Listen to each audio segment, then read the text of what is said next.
biscuits, Rhett. Look at that fellow over yonder trying to wrangle his poodle like it's a wild gator. Ain't seen that much fussing since Aunt Mabel's pecan pie went missing at the church potion. You call that wrangling? Shoot, Kimber.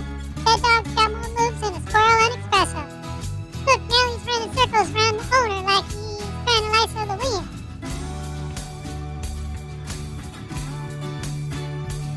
Land sakes, if that leash gets any tighter, that man's gonna take flight like a June bug in a hurricane.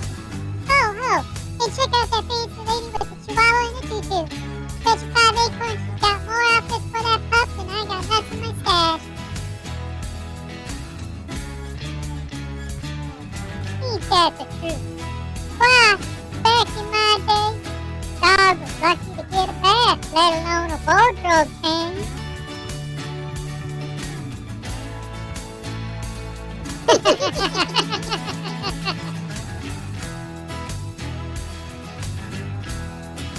Kimber, reckon if we dress up, folks will start crossing the street too? Only if you promise not to eat them all before I get a bite, giraffe.